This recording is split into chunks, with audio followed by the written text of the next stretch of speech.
기쁘고 복된 성탄입니다. 우리 다 같이 인사할까요? 메리 크리스마스.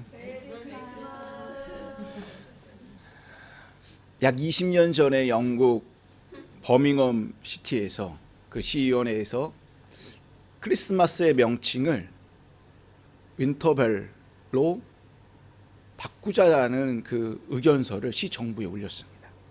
윈터벌이라는 뜻이 무엇이냐면 겨울이라는 단어와 축제라는 단어가 합쳐진 말이에요. 크리스마스를 그러니까 겨울의 축제, 윈터벌이라고 바꾸자라는 것은 이 20년 전의 이야기이지만 크리스마스가 더 이상은 뭐라는 거예요?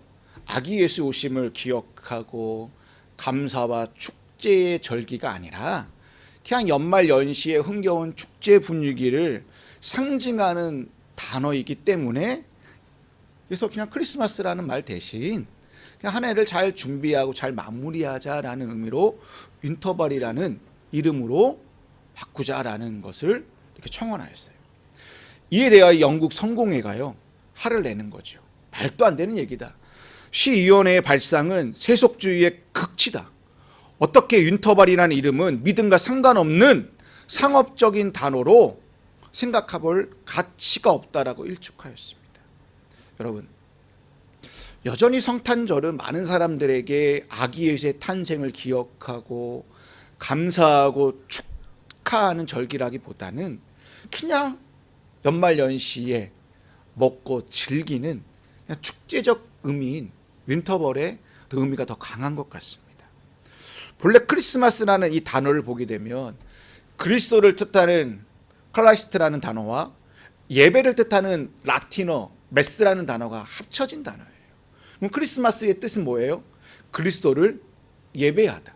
그리스도를 예배하는 날이 크리스마스라는 거예요.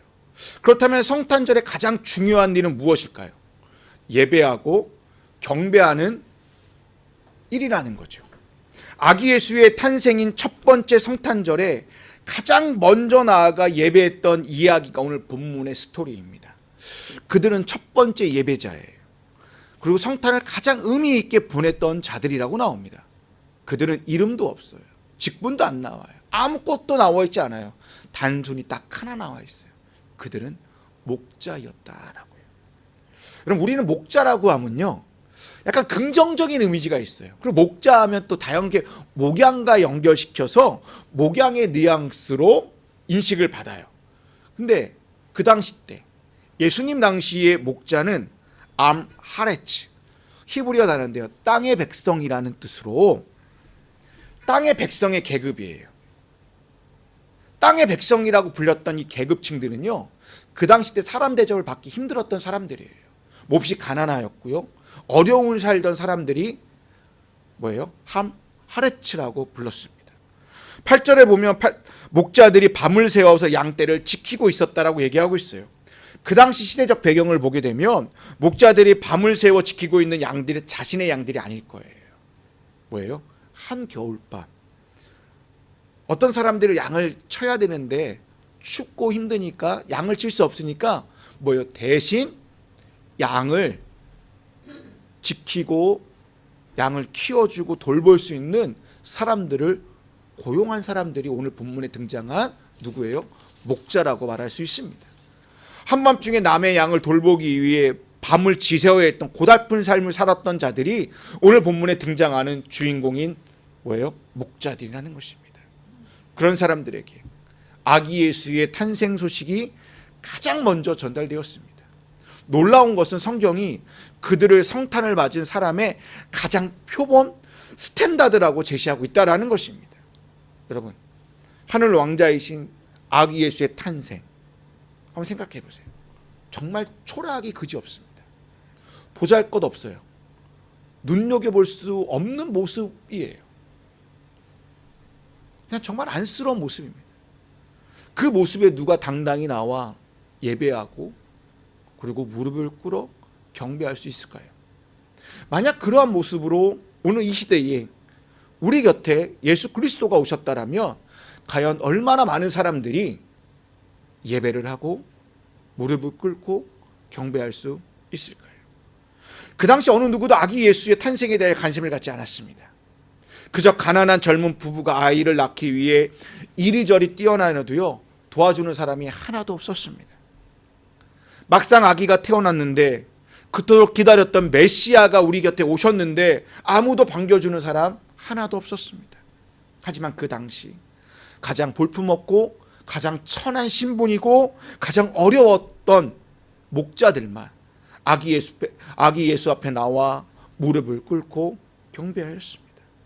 이들은 천사로부터 아기 예수의 탄생 소식을 듣고 뭐예요? 달려갔습니다. 개역 개정 우리가 아까 읽었던 본문에는 빨리 가서라는 말로 나와요. 근데 이 단어를요 세 번역이나 공동 번역을 보니까요 빨리 가서가 아니라 달려갔대요. 급히 달려갔다라고 되어져 있습니다. 여러분, 첫 번째 성찬절에 달려간 사람들은 목자라는 거예요. 아까도 말씀드린 이들은 이름도 없고요 신부도 나타나 있지 않고요 몇 명이 가서 경배했는지 아무것도 나와 있지 않아요. 그냥 목자라는 지칭만 있어요. 다만 그들이 달려간 목적만 오늘 성경은 기록해 놓았다라는 거예요. 이들이 달려간 목적은 무엇입니까? 천사로부터 기쁜 소식을 전해 들었기 때문에 그 소식이 맞는지 아닌지를 확인하기 위하여 그들은 베들레헴까지 달려갔다라는 것입니다. 다르게 말하면 아기 예수께 달려간 사람들은 성탄의 복된 소식을 들었던 자라는 거예요. 그 얘기가 무슨 얘기입니까? 10절과 12절에 나와져 있는 말씀입니다. 화면을 보실까요? 천사가 그들에게 말하였다. 두려워하지 말아라. 나는 온 백성에게 큰 기쁨이 될 소식을 너희에게 전하여 준다. 오늘 다윗의 동네에서 너희에게 구주가 나셨으니 그는 곧 그리스도 주님이시다. 너희는 한 갓난아기가 포대기에 쌓여 구유에 누워 있는 것을 볼 터인데 그것이 너희에게 주는 표징이다. 죄송합니다.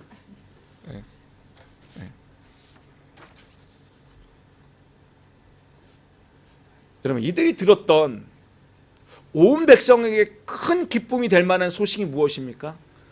화면에 있던 것처럼 오늘 다윗의 동네에 누가 나셨다라는 거예요? 구주가 나셨다라는 거예요. 다윗의 동네래요. 그게 어딘데요? 베들레헴이에요. 거기서 구주가 나셨다는 소식이에요. 하나님의 아들이 인간의 몸을 입고 이 땅에 오셨다는 소식이에요. 하늘 보좌를 다 버리고 제약의 세상의 문을 활짝 열고 우리 곁에 오셨다라는 이 성탄의 복된 소식을 모두가 들어야 할 소식을 누가 먼저 들었다라는 거예요? 목자가 들었다라는 거예요. 여러분, 이 소식은요 목자들의 삶은 바뀌지 않았을까요? 저는 분명히 목자들의 삶이 바뀌었다고 생각합니다. 그리고 그들은 제자의 삶을 살지 않았을까요? 이처럼 이 복된 소식은 나중에 온 이스라엘로 온 세상을 넘어 오늘 우리의 삶을 송두리째 바꿔놓는 기쁨의 소식이 되었다라는 것입니다. 참으로 재미있는 건요 천사들이 전한 이 소식에 그 당시 로마 황제에게만 쓰는 칭호를 사용하고 있다는 것입니다. 그것도 짐승의 구유에서 태어난 아기에게 주, 헬라어로 큐리오스라는 단어를 쓰고 있다는 것입니다. 정말 모순되지 않습니까? 하나님의 아들이 이 땅에 오셨다면 주 큐리오스가 맞아요. 로마 황제에게만 쓰는 이 칭호를 쓰는 게 맞는데 목자들 앞에 놓여져 있는 그 주라고 칭하는 그분은 너무 보잘것이 없는 그냥 짐승 구유 밥그릇이죠. 짐승의 밥그릇에 누워있는 정말 초라하기 그지없는 그 모습을 하고 있다는 것입니다. 하지만 목자들은 이러한 아이러닉한 상황을 뛰어넘어 그 아기한테 나아가 경배하고 예배하였다는 것입니다. 이들이 이렇게 할 수 있었던 이유가 무엇이었을까요? 그들은 보기 전에 들었다라는 거예요. 눈으로 보기 전에 천사들이 전한 복된 소식을 가장 먼저 들었기 때문에 그 말이 모든 것이 팩트라고 받아왔기 때문에 그 앞에 놓여져 있는 모습을 보고 초라한지 관심이 전혀 없었다라는 거예요. 로마서 10장의 말씀에 보게 되면 믿음은 들음에서부터 나온다라는 그 말씀이 오늘날 목자에게 하는 말씀이 아닐까요? 믿음이 없이는, 들음이 없이는 믿음이 생길 수 없습니다. 여러분, 들려지지 않는데, 들려지지 않는 말씀이 어떻게 내 삶에 생명의 역사로 다가오겠습니까? 이들은 들었기 때문에, 믿음으로 받아들였기 때문에 자기 앞에 놓여져 있는 그 아기 예수가 나의 구주라고 고백하였기 때문에 경배하고 예배하였다라는 것입니다.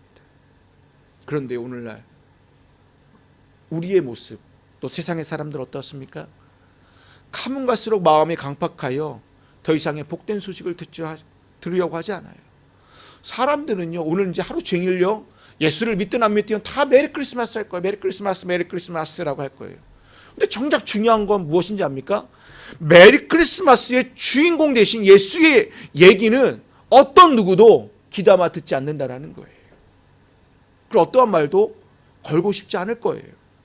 자신들에게 들려오는 이 복된 소식을 이들은 자꾸 밀어낼 거예요.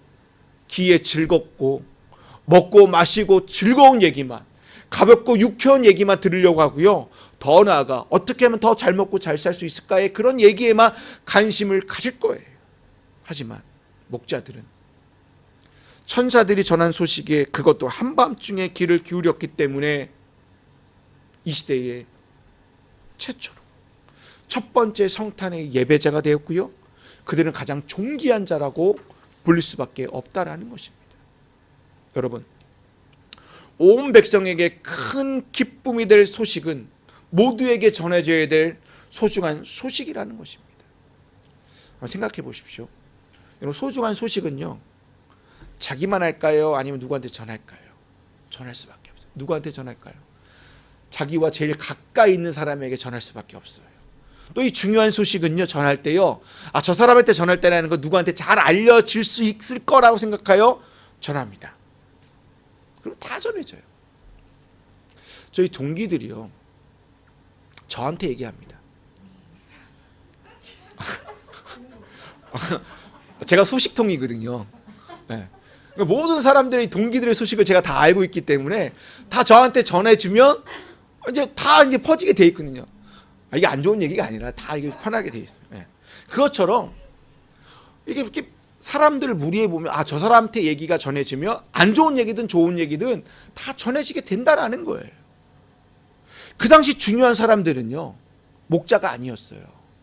만약 이 소식이요, 전 세계에 퍼지려면요, 유대 지도자들이나 종교 지도자들 또는 제사장, 서기관, 바리새인들 또는 부유한 자들에게 전해져야 되는 거예요. 그런데 이 소식이요, 가장 가난하고 힘없고 천하고 보잘것없는 목자들에게 가장 먼저 전해졌다라는 거예요. 보세요. 하나님의 입장과 세상의 입장은 완전히 차이가 있어요. 세상은요, 힘있고 능력 있는 자에게 이 소식이 전해질 때에 그 소식이 온 세상에 퍼져요. 근데 하나님은요, 그렇게 힘있고 권력 있는 자들에게 전하는 게 아니라요, 하나님이 볼 때 가장 복된 사람이 누구고 가장 소중한 사람이 누구인가에게 전했다라는 거예요. 그게 누군데요? 목자라는 거예요. 아무리 세상과 사람들에게 소중한 존재이고 높은 자리에 있는 사람이 할지라도 하나님 앞에 소중한 사람이 아니라면 무슨 의미가 있겠습니까? 역으로 말해 목자는 하나님 앞에 소중한 존재라는 거예요. 그들이 제일 먼저 복된 소식을 들을 수 있었다라는 거죠. 그럼 우리는 어떻습니까? 우리는 분명 복된 소식을 먼저 들은 자는 아니에요. 어떻게 해서든 하나님의 소식을, 이 복된 소식을 들어서 지금 이 자리에 예배를 드리고 있고 주님의 오심을 찬양하고 있고 예배하는 자이기 때문에, 다시 말하여 우리 역시 하나님 앞에 소중한 존재라는 거예요. 제가 왜 소중한 존재라고 자신 있게 얘기할 수 있는지 아십니까? 그 아기 예수가 나를 위해 강보에 쌓인 너무 보잘것없는 구유에 누인 그 아기가 나와 여러분을 위해 뭐예요? 십자가를 지시고 우리를 생명을 주기 위해 대신 돌아가셨기 때문이에요. 이사야 선지자는 하나님이 우리를 향한 사랑이 얼마나 대단한지, 어떻게 표현하고 있는지를 43장 4절에 이렇게 선포하고 있습니다. 내가 너를 보배롭고 존귀하게 여겨 너를 사랑하였으므로 너를 대신하여 다른 사람들을 내주고 너의 생명을 대신하여 다른 민족들을 내주겠다. 뭐예요?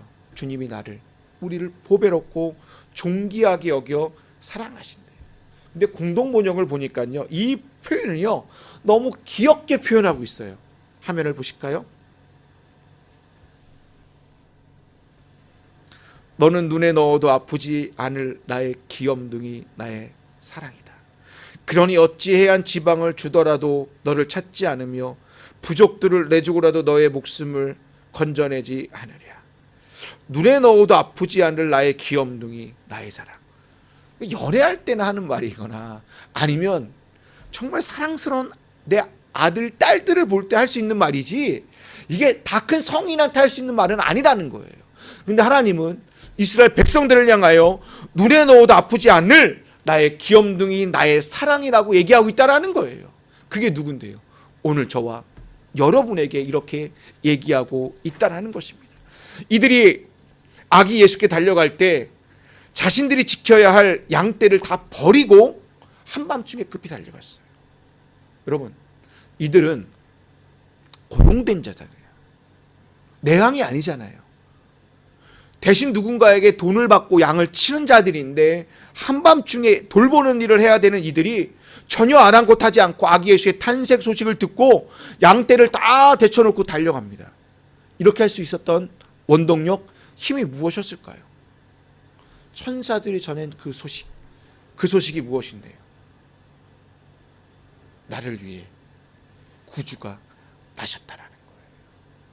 그 주님을 만나기 위해 그들은 양떼를 다 버리고 지금 먹고 사는 문제, 생계의 수단을 다 버리고 달려갔다라는 거예요. 여러분, 성탄절에 우리가 가장 중요시 여겨야 될 게 무엇인지 압니까? 하나님 앞에 예배하는 것이라는 거예요. 먹고 사는 것도 중요한데 주님을 만나는 것이 가장 중요하다는 것을 목자를 통하여, 성탄의 첫 번째 예배자를 통하여 오늘 우리에게 말씀하고 있다는 것입니다.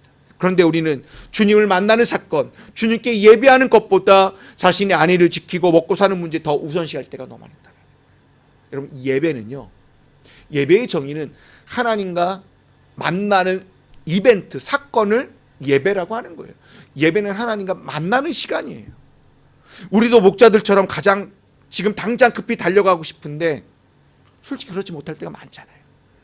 환경을 탓할 때도 있고요.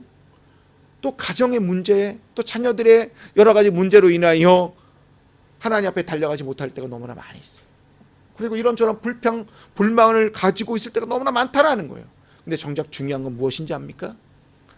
원망도 아니고 저는 불평도 아니라고 해요. 설사 내가 주님께 달려가지 못한다 하더라도 우리의 마음가짐이 어떠느냐가 더 중요하다고 저는 생각합니다. 그 마음 자세는 우리가 성탄을 어떻게 보내느냐의 자세라고 생각합니다. 성탄절날 예배는 등하시 여기고 축하하고 발표하는 데에만, 서로에게 선물을 나눠주는 데에만 정신이 팔려 가장 중요시 여기는 주님을 생각하고 아기 예수를 내가 경배하고 예배하는 거에 생각하지 못한다면, 그리고 주님께 달려가고자 하는 그 마음조차도 먹지 못한다면 그거는 성탄을 온전하게 보내지 않는 거라고 생각합니다. 목자들이 달려갔다라는 얘기는 오늘날로 말하면 뭐 했다는 얘기일까요? 예배했다라는 말입니다. 이들이 달려가서 구유의 눈이 아기 예수를 보고 다른 사람들에게 뭐 했다고 나와져 있습니까? 증거하였다라고 나와져 있어요. 17절 18절 말씀입니다. 그들은 이것을 보고 나서 이 아이에 관하여 자기들이 들은 말을 사람들에게 알려주었다. 이것을 듣는 사람들은 모두 목자들이 그들에게 전해준 말을 이상히 여겼다. 여러분, 목자들이 달려가서요, 아기 예수를 보고 다른 사람들에게 자신들이 본 것을 그대로 전했습니다. 이것이 오늘날로 말하면 뭘까요? 복음전도 아닐까요? 저는 이들이 본 것을 다른 사람들에게 전했다라는 것에 그냥 정말 놀라워요. 왜 놀라운지 아십니까? 이게 믿음의 눈으로 보지 않으면 자신들이 본 것을 전할 수 없어요. 왜냐하면 목자들이 한밤중에 달려가서 구주가 나셨네, 나를 구원할 메시아가 나셨네 라는 그 얘기를 듣고 달려갔는데 자기 눈앞에 보여져 있는 것은요, 실망할 수밖에 없다니까요. 구유에 누워져 있는 아기 예수예요. 강보에 쌓여져 있는 아기 예수예요. 여러분, 구유라는 말이 뭐예요? 자꾸 한국 기독교가 마구간 거리는데요. 그 당시 때 유대인들 사이에서 말은요, 통치자나 지도자들이 타는 말이에요. 그럼 보통 사람들 사이에서의 집에는 말이 없어요. 뭘까요? 나귀예요, 나귀. 그렇기 때문에 예수님도요, 나귀를 타고 입성하시잖아요, 예루살렘에. 그러니까 이들의 교통수단과 그냥 우리의 소처럼 다가오는 거는 나귀예요. 마구간에 아니라 그냥 짐승의 우리의 그 먹이인 여물통에 그냥 거기에 누워져 있는 거예요. 강보, 세번역을 보니까 포대기라고 해놨더라고요. 이렇게 덮는. 근데 이 강보라는 단어를요, 언어를 보니까요, 찢다라는 어원을 갖고 있어요. 그럼 그 무슨 말일까요?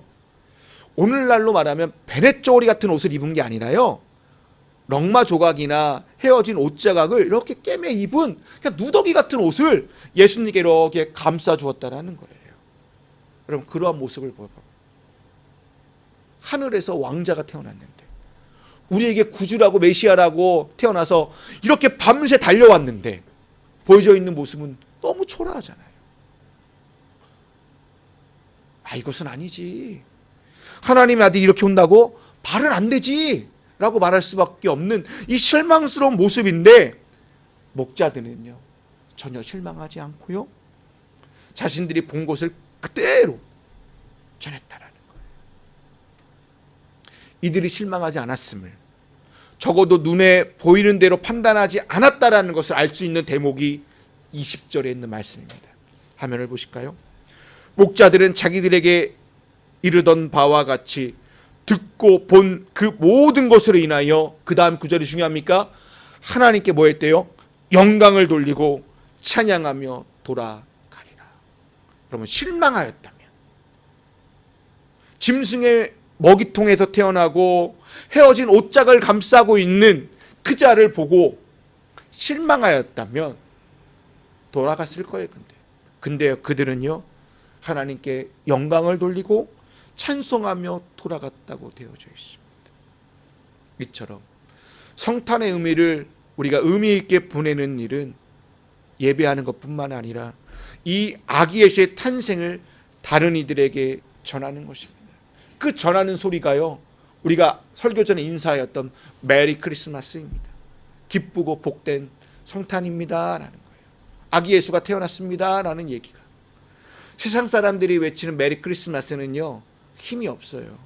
근데 아기 예수를 본 자들이, 그 아기 예수를 나의 구주로 고백하는 자들이 메리 크리스마스라고 외칠 때에 그 속에 복음의 역사가 일어날 것이고요, 구원의 능력이 일어날 줄로 믿습니다. 끝으로 한 가지만 더 살펴보겠습니다. 여러분, 목자들이 지금 본 것은 오늘날 교회의 모습이어야 되고요, 오늘 우리의 모습이어야 됩니다. 오늘 이 시간 우리에게 성탄절이 주어진 의미는 무엇일까요? 교회의 모습이, 오늘 교회의 모습이 잃어버린 것들을 돌아보라는 의미라고 저는 생각합니다. 이 땅의 교회들을 보게 되면 웅장한 예배당과 예배당 안에 파이프 오르간이 다 있고요, 밤하늘에 비추는 네온 십자가의 모습입니다. 근데요, 교회는요, 강보에 쌓여 구유에 누인 아기의 모습과 같아야 한다고 저는 생각합니다. 가장 연약한 모습, 가장 초라한 모습이 교회여야 한다는 것이죠.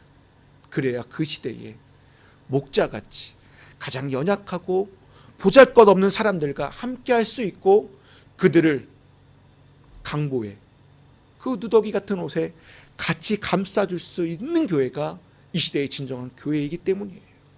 또한 주님이 제자들의 발을 씻겨주었던 것처럼 가장 낮은 자세로 사람들을 섬기고 지치고 상한 사람들의 발과 마음을 닦아주기 위하여 교회는 수건과 대하의 모습이어야 된다는 거예요. 그리고 마지막으로 교회는요, 아기 예수가 우리의 생명을 대신하기 위하여 희생과 헌신의 그 결정체의 모습인 십자가의 모습이어야 한다는 거예요.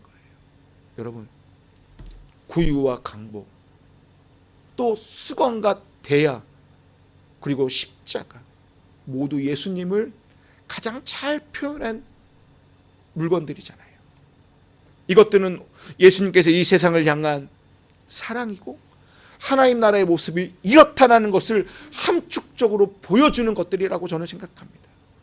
그렇다면 오늘 우리의 모습 속에, 오늘 이 땅의 교회의 모습 속에 구유와 강보의 모습이 있는지, 수건과 대야의 모습이 있고 십자가의 모습이 있는지 되새겨보는 성탄절이 되기를 저는 소망합니다. 이제 설교를 마무리하겠습니다. 목자들이 달려간 것처럼 오늘 이 시간 여러분들도 달려가십시오. 구유에 누인 아기 예수를 보고 강보에 쌓인 아기 예수를 직접 보면서 보기 위해 달려가십시오. 달려갔는데 인간적인 눈으로 실망하거나 낙심하지 마십시오.